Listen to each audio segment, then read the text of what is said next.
I believe at the heart of board gaming is storytelling, and everyone has a story to tell. Welcome to Have a Seat with Amanda Lee, and join me each week as I introduce designers, publishers, content creators, artists, and more from the board game community.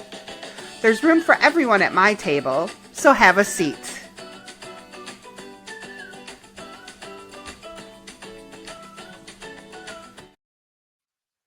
Hello and welcome to episode 7 of Have a Seat with Amanda Lee. I am your host, Amanda Lee Anderson, aka Empty Nest Board Mama on the Gram. Today I have with me a very special guest. After my short 3-week hiatus, I am back with Alex from Hootenanny Games.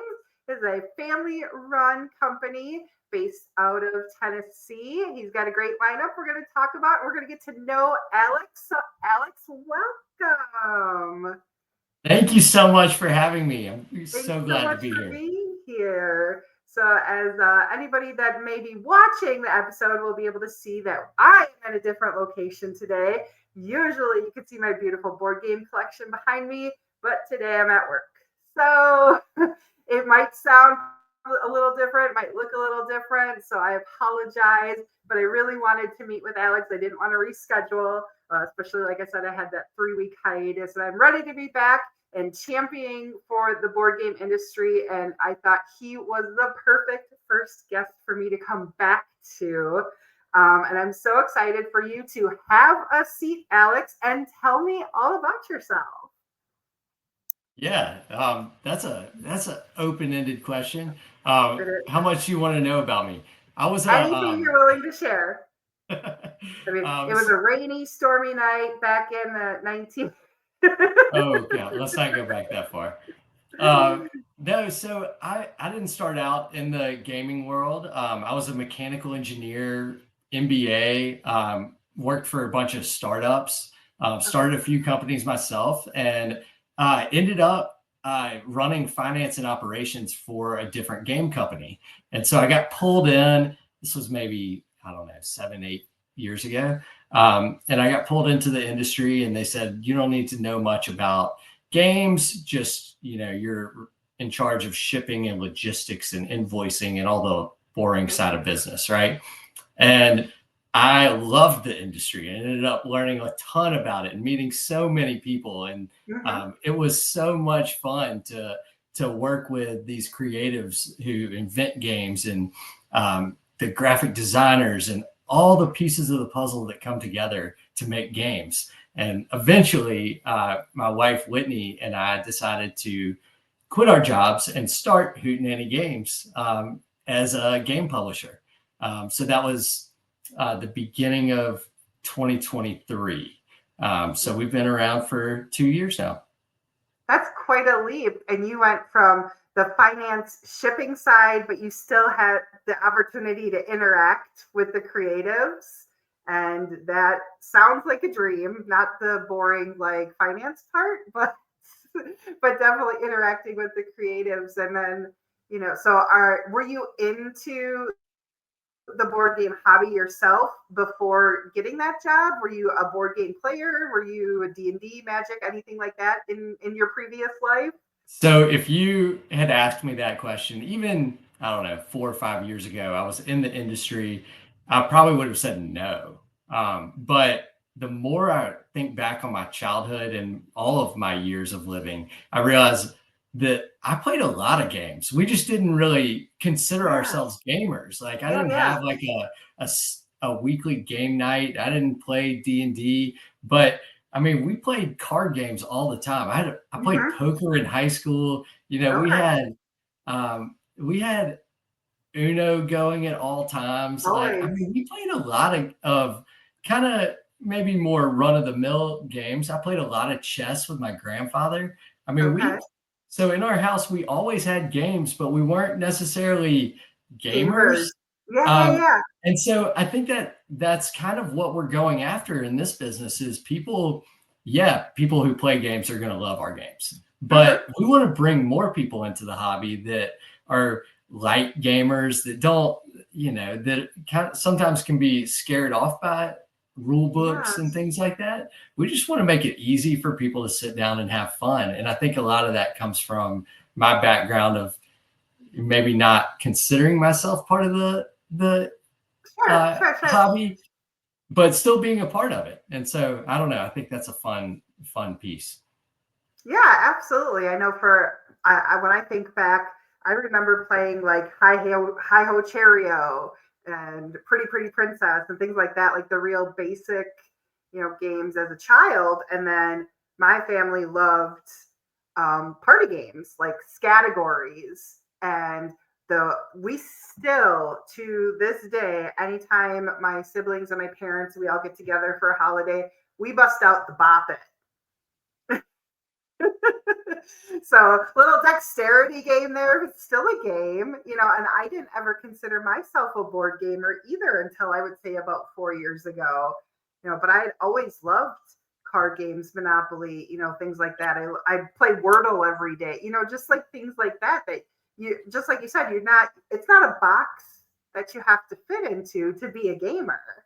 And so you've got a really Right. great lineup of games that, are going to slowly start pulling people in and starting at a young age too. Yeah, I like that you mentioned Wordle. Like the mini crossword takes 4 minutes at the Yeah. of your day, or just a few minutes. You sit down and you think about it. It uses a part of Mm-hmm, your brain that you may not use in another part of the day, and all of a sudden it's over. You had a little boost, and you mm-hmm. can't wait till tomorrow to do it again. Yeah, Like exactly. I love things like that. Yeah. Connections, man, that one, it got me yesterday. I couldn't get it. Oh, I didn't play it yesterday. I need to be better about doing it every day, but I try to do it most of the time. It's usually like the last thing I do before bed. Like it's that last, you're sitting in bed with your phone before you put it away. I do my Wordle, the crossword, the connections. So then shut my Awesome. brain off. But maybe that's why I can't fall asleep all the time because Yeah, I try to do it when I'm waking up. I feel like it that's gets me going. Yeah. that's probably a smarter thing. But usually it's like, oh crap, I gotta get up, I gotta go. So other than your online games, Wordle and things like that, what else have you been playing lately, Alex? Okay, so we play a ton of prototypes. Like Mm-hmm. inventors are pitching us their new ideas and concepts, and a lot of them or maybe don't have themes or are just being worked out. Uh-huh. And a lot of times they're just print and play. They're not necessarily fully formed games in some cases. And we usually have a blast doing this. And some of them, that's how we learn what games we're going to publish next, right? We try out new ideas. Uh-huh. Um, and so we, aside from that, which, that takes a big chunk of what we play each week.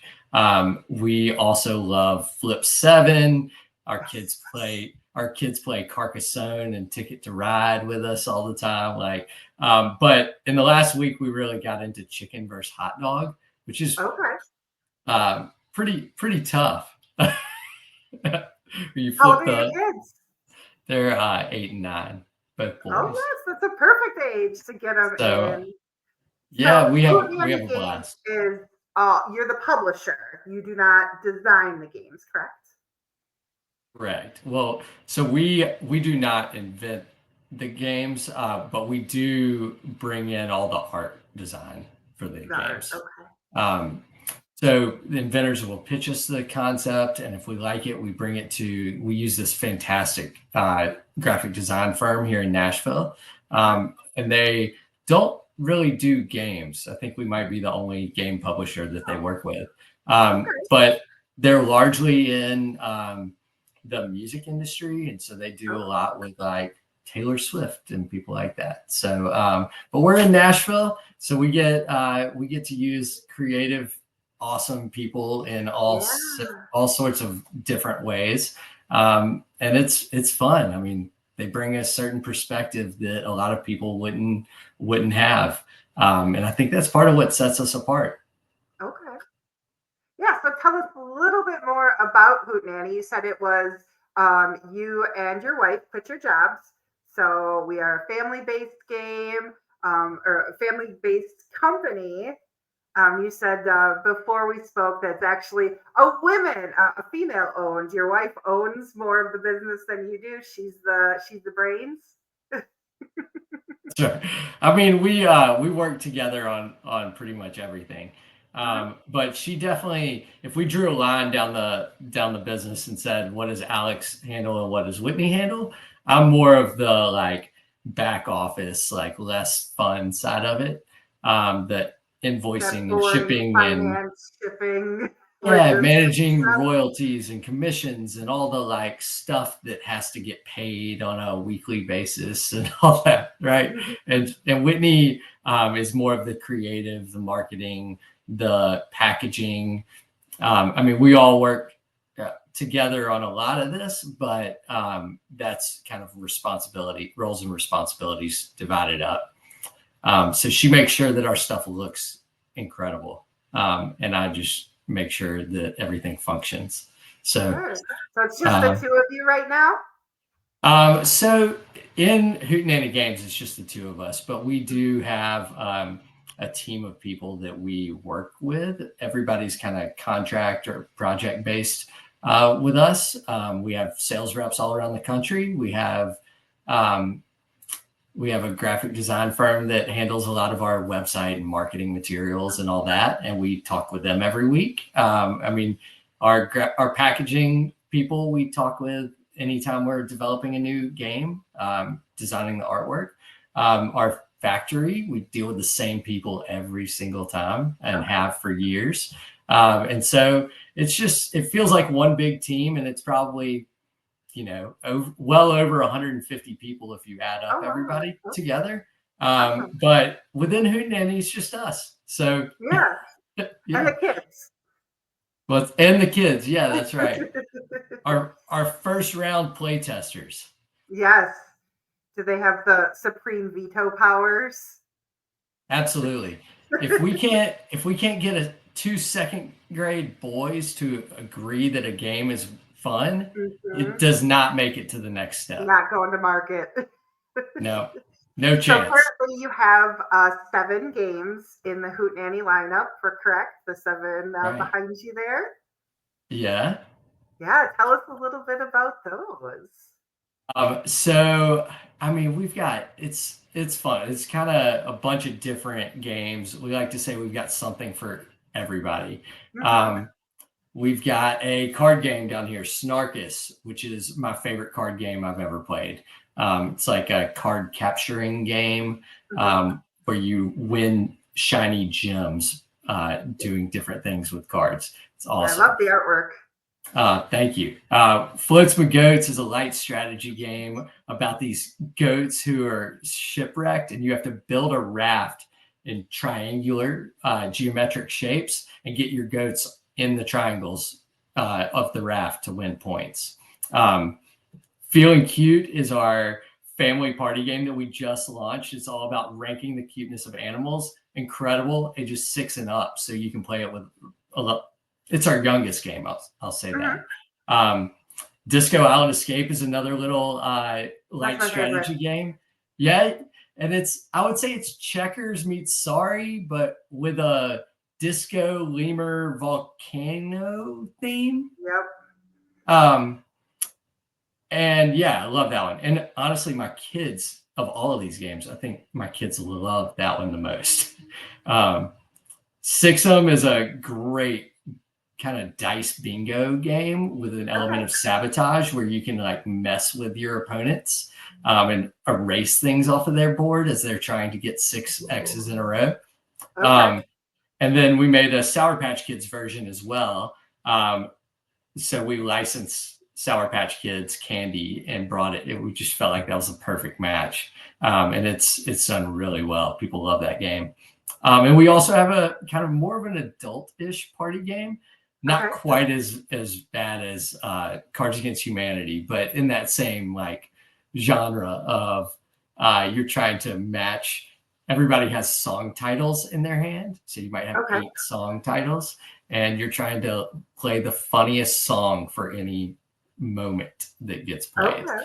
Okay. So it might say like describe your love life, and everybody has to put one song title face down on the table, and then everybody votes on what the funniest song for describing it. So it might be like, I'm gonna try to keep this PG. Like maybe I won't. Highway to Hell by AC/DC. Like, I don't know. Welcome Two to the tickets. jungle. Yeah, welcome to the jungle. 2 tickets to paradise. Yeah. Yeah. Happy. Yeah, you Yeah. can play anything. And then everybody votes using a guitar pick to describe Okay. to figure out which one their favorite song is. And I So catch what was the name of that one? versus. Versus. Gotcha. Awesome. Yeah, and So we have a new game coming out in June as well. And it's a super fun little like get up out of your seat kind of family party game as well. Ages 7 and up. So you'll see that one coming out soon. ooh, A little sneak teaser. peeks coming soon. Does Yeah. that one have a name that we can know or not yet? Not released yet. Unreleased. Hold off on that. Okay. We'll we're Oh still wait, a couple months away. we'll link it once we find out.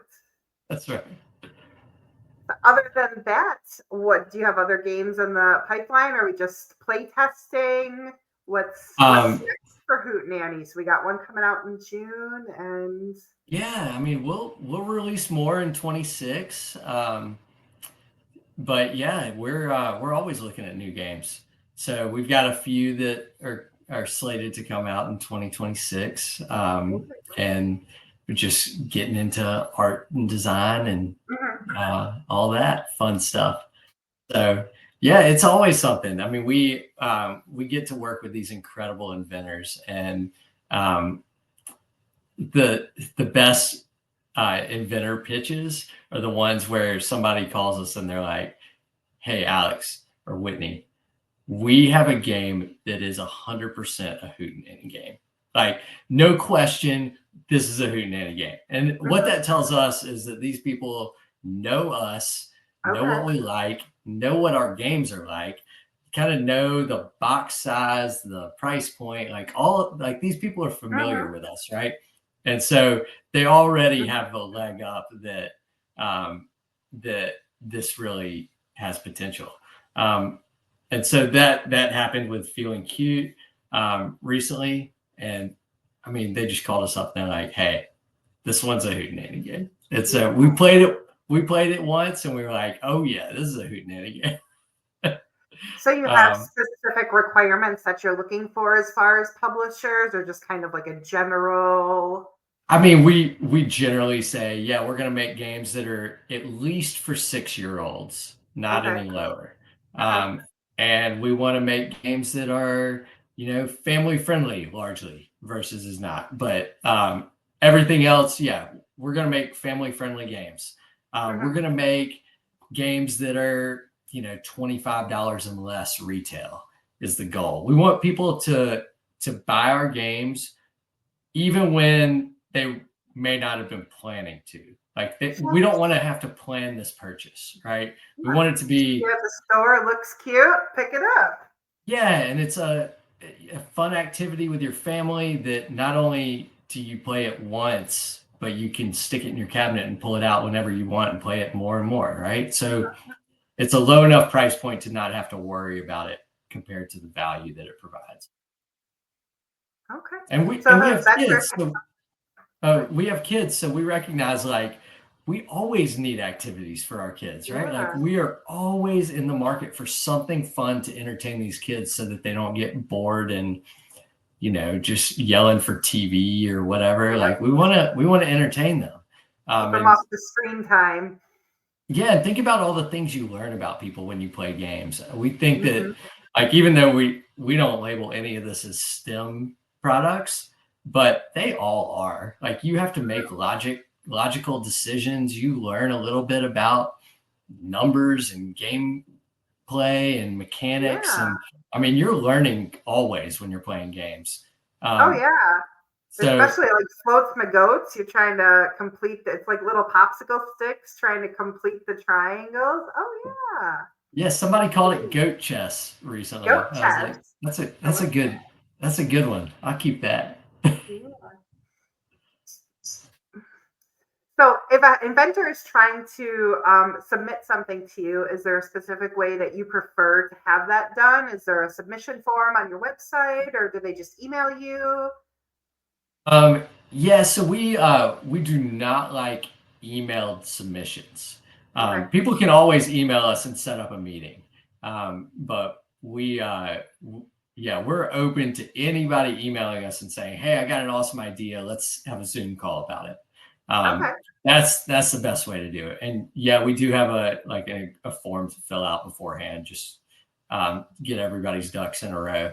But yeah, it's super straightforward. We have a Calendly link that will email back and say, yeah, pick a slot that works for you. Pick the time Um, and frame. and so yeah, I mean, we try to make it easy and fun, and the your podcast is all about storytelling. So like the the best pitches for us have a story about why this game came about. What led to this? What was going through your mind? What problem were you facing? Mhm. Were you waiting too long at a stoplight? Like what led to this moment of creativity and that gives us ammunition to go to our graphics team and say like let's recapture that moment, like whatever that moment of fun or excitement or just pure frustration or whatever it is that drives that game, like let's recreate that moment through artwork and rules and gameplay and everything Mhm. else. So Yeah, that's anyways, it's fun. the, the storytelling aspect is the reason that I get most of my guests here. So we'll tell everybody how you and I met because I think it's a pretty interesting story. We were at PAX in December in Philadelphia, and I had procured 26 games through the virtual marketplace, which is like they have a BGG list and everybody just lists games that they're willing to bring and sell and you make deals and then there's one night, I believe it was Friday night at 7 p.m., the big corral where everybody waits in the morning to get into the event. That's where everybody meets. That's the meeting place to pick up and do all the transactions. um, and I was there with my duffel bag full of games and trying to find all of them and ran into Alex and he's like, what is this? What is going on? Who are these people and why is it chaos? So Yeah, yeah, there were all these hundreds of people holding huge duffel bags, and I was just there to and play games. signs And I was with like, their name on yeah, I didn't know it. it was a foreign concept to me. Um, was I with somebody too? No, it's just you and No, me. it was just It's me. just you and me. So yeah, so I was the goal was to meet up. I was going to meet up with one of the inventors of Floats McGoats and Snarkus and play games with them and other people and everything else at night at PAX. And so, anyways, came across this whole crowd of people and I was so confused. But thank you for enlightening me. It looked Yeah, fun. they all had their big signs with their BGG names on them, so that you could. And it's like it reminded me of the game Pit. Did you ever play that when you were younger? No.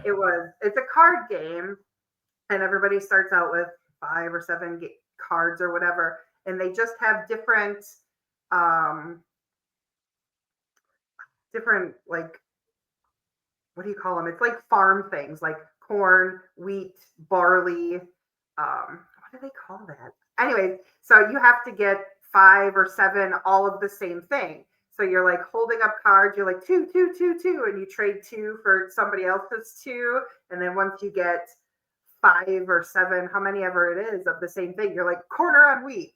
And it just, that's what that whole like, everybody's looking for each other. Like, are you empty nest board mama? Oh, it was just chaos. Everybody's trying to hunt down the people and do their transactions, but it was a lot of fun. And I'm glad that I got to explain it to you and meet you and then found out that you were the man behind Hootenanny Games. Right. Were you with Doomlings? Yes, yes, Okay. yes. I was demoing for Doomlings. Yeah, yep. Well, I can't wait. I'll If you need partake in anybody to this help you whole. demo in the future, give me a call. Sounds good. I got Disco Island Escape. I can demo that one. Oh yeah, great. Was there Mm. anything else that you want to share with us, Alex? Anything else you want to talk about? How can I cheer you on? Where can people find you? What else do we need to know about Hootenanny before I let you go? What else should we? I don't know. What do I need to tell people? Honestly, at the end of the day, Whitney and I have this overarching philosophy that if we do our jobs correctly, then people like you, Amanda, but really anybody, will smile, right? Like they'll sit around the table with some of their friends and family and they will laugh and smile. And if that happens, and we're probably never going to see it in most cases, right? Because it's far away from us. But if that happens, then we've done our job right. And that's a pretty cool mission to live, for us, just to be churning out games and shipping them all around the country to toy stores and game stores and wherever else. But Mhm. it's fun for. I mean, I kick myself every day thinking that this is what I do for a job. Like we're Lucky. it's it's awesome. I mean, Yeah. wow that this is my job. So all that to say, I'm very thankful to be here and doing what we do. And it's so much fun. The creative people we work with make it Mhm. enjoyable, and we just want to keep that run up. So if anybody does want to support us, our games are on Amazon, and you can buy them directly from us on our website as well. Okay. And then we've got a few games in Barnes and Noble, like Mhm. Floats My Goats and Six Some Mhm. Sour Patch Kids. Okay. And yeah, you'll see our games at your local. A lot of toy stores carry our games, all around the country, even into Canada. Okay. And yeah, we're just trying to expand the awareness of our games because we are very young. And our oldest games were launched in October of 23, so about 18 months Wow. ago. So they really haven't been on the market for very long, and a lot of people are still learning about them. Mhm. So we're just at this fun early stage of a business where every time we talk to somebody, it's new for them. So we're constantly letting people know that Hootenanny Games exists, and Yep. it's Word of mouth. it's all word of mouth. That's right. But thank you so much, Amanda. It's great to talk with you, and thank you for Yeah. having me on here today. Yeah, thanks for making time. And again, sorry for the background and potentially weird, sound. Uh, and my Cheeto mouth and fingers. But that's me. That's who I am. So I'm so glad that we got to chat a little bit more, and I know we'll be hearing a lot more from Hootenanny in the future. So definitely, we'll link your everything, your website, and maybe some Amazon links down below, so that everybody can check out Hootenanny Games. I know you're on Instagram as well, and right, yeah, no, Yeah, play Hootenanny. Yep. And can I say one last thing? Like, there's been a absolutely. lot of chaos in the like world Hmm. of tariffs and all that, and I just want to say one thing about it. If you have a strong feeling about tariffs, I would love for you to reach out to your representatives, your senators, representatives in Washington, and voice your opinion and just let them know what's happening. Yep, Um, absolutely. about 85% of toys and games are made in China, and they're being hit really hard right now. And so I would just, let them know what you're seeing from your side. Yeah, But yeah, I didn't want to even bring it up because it's such a scary time for the industry right now, and that's honestly kind of why I took off a couple of weeks, as I was really processing. what Yeah. was going to happen to the board game industry. And I'm glad you mentioned it because it's the elephant in the room and it's the time that we're living in. But, I am very worried for my friends, my small husband and wife team, that this is their livelihood. And I worry about that and just the bringing the joy, board games, I guess are a luxury. It's it's disposable income that people use, but it shouldn't be so hard, and it shouldn't be so at a price point of $25. It should be an impulse buy that you don't have to think, am I going to be able to buy groceries if I buy this board game? Like that shouldn't be the way it is. So there is a website too. I'll link if you don't know who your representatives are, who to contact. You can find it based on your address. So thank you And again. and we have reached out to all of our representatives as well, and had conversations with them. And in a lot of cases, they're learning about how this is affecting small businesses. I think a lot of times they need to know how exactly it's working out. Yeah, So, anyways, I think it's always helpful to have those communication lines set up with the absolutely. people who you elect. So, Mhm. um, all right. Well, thank you so much. Sorry to go down Thanks, that Alex. rabbit hole, but no, it's been so nice talking with you, and Yeah, it's such a fun industry that I don't it even like is. to talk It is. about And we want it to stay anything for a not long, fun. long time. That's right. Exactly. All right. Thanks so much, Alex. Have a great afternoon. We'll talk to you real soon. Thanks, Amanda. Bye.